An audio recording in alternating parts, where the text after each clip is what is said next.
Fallen is, without a doubt, one of the most legendary AWPers we've had play this game. Train seems to be a map where he quite enjoys AWPing, a lot of freedom around, obviously all these different trains, similar to Overpass, where he seems to have that freedom where he can really lock down a bomb site seemingly by himself. So I'm looking at today how he likes to AWP this map, some of the movements and tendencies he has, so hopefully you can maybe replicate this and get a few extra kills yourself.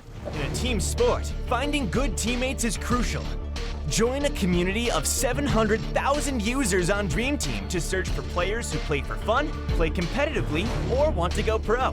Register on DreamTeam.gg today and stop playing with teammates who kill everything except the enemy.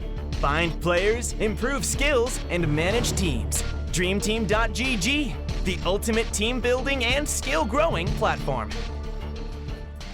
Hey guys, what is going on? As you're all aware by now, looking at Fallen up in the CT side of Train, and I want to start this one off talking about some of the more aggressive picks he likes to go for early on into rounds. First one going to be lower ramp at B. A lot of players, you'll see they'll set that wall just to the left of where Fallen's crosshair is now, but Fallen likes to get up a little bit more aggressive with the support of Stu. He likes to get up onto this angle here. There's a couple of good things about this angle. The first one being, it's not really a position you think about clearing as the T side. You're more worried about the next line, which I talked about at the beginning, which you see Dap's actually lining a flash up for, not the position that Fallen's playing. So as these players come around the corner a little bit early, Fallen's going to have a chance to get a kill. Also, when you're nice and close to the ramp as opposed to further back down there, you can't really be spotted by an AWPer upper in a similar position where Daps is. Sometimes an AWPer will post there, not really likely anymore. It used to be more of a thing. So you avoid those kind of things, playing more aggressive close range. Plus you also know Fallen really likes to AWP at these close range angles. So he's going to actually miss this first initial shot. You can see definitely could have been a kill. Then a second flash is going to come in from Stu, which gives him the confidence to come back and pick off Ethan. So that one, not a whole lot to it, but I love the aggression now. He gets in front of that flash that Daps would be throwing, and you can see from Stewie's point of view, the first flash makes it so he can get onto the line nice and easily. Another thing to notice is Fallen scopes at the exact same time that flash pops, so it's impossible with the T side to hear that the AWPer's up nice and close. That's a small little detail you got to worry about. So otherwise you hear the AWPer, you're going to be like, maybe throw an extra flash here, you get Fallen off that line. And then the second flash, obviously, as I said, is what makes him really confident going back for the second peak and actually getting the final kill onto Ethan. So this is a great little option he has, and one he will throw in every now and then. The other position we'll see Fallen get quite aggressive is at Ivy, and this is going to be an incredible nuisance for the opposing team. One thing to notice as well is he likes to throw this molly a lot versus FaZe. It lands in Olive, so it probably makes sense why he's throwing against FaZe. So that's just a good way. If you've got someone jumping out, T-con over and over again, that's a good molly if you want to AWP from this position. Now, like this bait and switch setup they've got going right now, you can get Fallen at the back with Cold Zero nice and close on the two angles. They're going to think it's clear. Cold, unfortunately, gets overwhelmed in front of the flash, but there's just too many FaZe members, and Fallen misses the shot. So MIBR, they're down a man right now, and a lot of teams, they'd like to think, okay, I need to get aggressive somewhere. I need to maybe take some map control back away from the T side, try and gain some advantage, because we're losing the man advantage right now. But Fallen, he waits for an opportunity where he can even it up, and he does it with some good teamwork and getting in front of what a T-side team might do. He knows there's a lot Ivy, so he thinks maybe they're going to try and get aggressive here. And he's going to rely on the fact that FaZe's going to do this set here, which is the standard deny information set towards Ivy so that the player can potentially move out of position. And you can see it actually has trapped Fallen in here. It's going to be quite difficult for him to leave. He's got a Molotov behind him. But what he's going to do, he's going to use this opportunity and the fact that he knows that Ivy control was something that FaZe were going for because they saw so many members to even this back up with the help of Tarek. So he's going to hold this angle in front of this set where you think it's going to deny information. He's going to find Olive Meister peeking out. But right now, as I said, he could be trapped. So if there's more T-side players there from FaZe, they could trade him. It's not going to be a great example for Fallen. But he's got Tarek helping him out as well. He's just thrown this flash, so as soon as Fallen comes back, this flash pops and he can re-peek out onto the line. It's actually peeking before the flash as opposed to with the flash as more of an insurance so he can then now escape.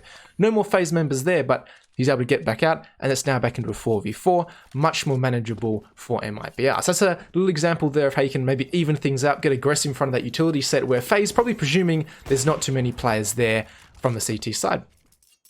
Now the other, not aggressive thing, but variation that Fallen will play around is playing this back stop sign area with a smoke in towards the ladder position. And this is more just to help with some aggressive T-con take from his team. You can see Fur and Tarek both using their util before he gets up on this angle. And that angle there really just denies any information on anyone crossing to the left-hand side of that T-con area. You can see Tarek trying to get nice and aggressive. So this is more of a team-orientated thing. Maybe they're going to try go for some T-con control. They don't want ladder to be any issue. You've got Cold Zero still really concentrating on here towards anyone, maybe pushing down Ivy. But you can see Tarek's going to get up here nice and aggressive. Fallen still, he's going to play around this, and he wants to get the information with the rest of his team. He knows Tarek's nice and close. He's going to do the same. He gets up on top of the ladder before peeking out this wide, and he's going to find that first kill. Unfortunately, he's forced to turn away from a team flash there.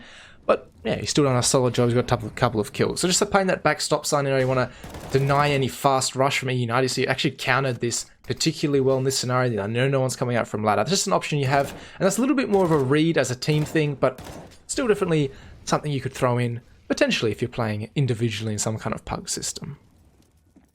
So let's get into the more standard rounds and normal positioning from Fallen. First thing I want to show is, I mentioned this in the very first clip of this video, but this very common AWP angle you can AWP if someone wants to cross here. There's the flash that I was talking about, Fallen getting up nice and close, he'll avoid and potentially get that pick earlier.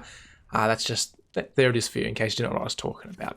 Another thing about Fallen is when he comes back to this upper and he's playing this B side, I'll talk about this a little bit more later, is good thorough flash. There's no just dry peeking onto this. He wants to make sure he takes this line pretty well, even though there could potentially be energy up here, unlikely as it is. That's not what this round's about. I want to talk about when Fallen's in this Z connector area, how is he going to rotate depending on the hit that comes out from NRG. In this scenario here, he's just going to be supporting towards B. I got it on 4x speed, so he'll be into Z-con pretty soon, but he never likes to be isolated out of the play by these smokes that often come in towards this area. You can see and how he reacts to this scenario. He's going to hold the angle, very common, get the first kill, and notice he moves out here towards the bomb train. He doesn't fall back into Z-con where he could potentially get trapped off by an AWPer posting on him or a smoke coming in. He wants to be out, he wants to be with the rest of his team. Obviously, you can see Fur and Tarek on his screen right now. He wants to be supporting them and playing with them. We've also got the ladder position smoked off, so he knows he's got quite a few options right now. Cold Zero is also just smollied off Ivy. There you go, you can see it from Cirque's point of view. So he knows with the information he has, there's a lot of reactive setups right now for Fallen. The big thing is he gets out here towards the bomb train. He's going to find this next kill, obviously facing with the rest of his team, finding daps. Before, again, you can see he wants to fight that player on bomb train. Stewie gets the kill, but then he slows it down here. All right, I don't have the information anymore. I've got to try and work out where this player is. And he's just going to hold this Ivy position where we know Cirque is. And maybe I don't know this at this stage, but you see he's very thorough, and then they end up spreading out, making sure nothing crazy happens right towards the end. And in this round here, we're going to see something quite similar. Once he comes out of Z-con, it is quite reactive, so I can't tell you Fallen straight away moves to this position, then he goes to this position. It is a lot of what the reads he has. So last time he was looking for the fights with Stewie on top of that bomb train, but he always does like to move to this bomb train. As I said, there's so many options from there. You can see Stewie's on there right now. You can jump spot, you can play angles like this, you can play on the left-hand side, and it does give you just so many different opportunities when you want to play this spot. So this time Fallen's playing on top of the Z-con area. Another slightly different off angle makes things a little bit harder for the T side. You can see as this take starts to come in from NRG, how Fallen's going to play it. And again, it's going to start off similar to last time, but his reaction is going to be different. There's no smoke on towards the ladder position this time, so he's going to be playing off towards an angle like that. So as these players come out again, he's going to find that first kill, nice and good. He's actually going to stay up here this time, not fall away. But notice once this happens, he does fall it to a Z-con, but he comes straight out of this smoke. Again, doesn't want to be trapped behind. He wants to play with this player in cold, isn't he? Actually, he is trapped off here, but Fur's also up here. He wants to get up here, wants to delay. He doesn't want to just give NRG too much respect at all. You notice, because there's no smoke on ladder this time, that's where he's coming out pre-aiming, ready for this player and Ethan to come out. He's going to find him before again reacting. He wants to go through the smoke. He's like, oh, there's probably some players over here. Sacrifices himself, but you know, he finds the kill eventually in the end, and then Tarek's going to go there. So again, very reactive once he comes out of that Z-con, but it's a common theme that he will come out of it. And yeah, game's ended. Everyone's disconnecting. The last clip for outside now before we head back to the inner bomb site to finish this one off. I'm going to talk about, again, Fallen playing this back red area, which we saw him play when he was quite aggressive towards Hump. This is a nice little pop flash. You want to get your player in ladder, such as Tarek. You've got to break the glass. And yeah, that's just a very simple pop flash. You can see Tarek gets in there. There's no one there, so it's pretty clean overall. Now, how Fallen plays this is, again, quite aggressive. He wants to try and deny information towards T-con. You can see earlier in the round they did have control of this. They know no one's out nice and fast. So he's going to smoke that off. There's not 100% that no one's in there, but it does obviously make things difficult for Cloud9. As you can see, they actually have no one in that area of the map. Skadoodle's walking back down here, and you see the rest of the players are all outside on the mini-map. Now, how Fallen's going to play this is quite interestingly. Again, we saw that utility set come out that we saw Olive Meister throw earlier on, and Fallen's going to play this back red train, and he's just going to watch this position here, waiting for these players to come out. And this is quite a strong setup they've got right now. You can see Tarek those that no one is in here towards this ladder area. So he starts to come out. He wants to make sure no one's coming at T-con, and Fallen can play that angle you saw before, really locking down this Ivy position because Cold Zero is locked out by the smoke, the util set, which we already talked about. But again, after this first kill, where's Fallen going to? well, he's his favorite little bomb train. He's going to get up here and he's going to watch T-Con along with Tarek. And you see, because they know no one was in ladder, because they got information flashing in, they haven't heard anyone drop, Tarek can play out here, really concentrate on this area of the map.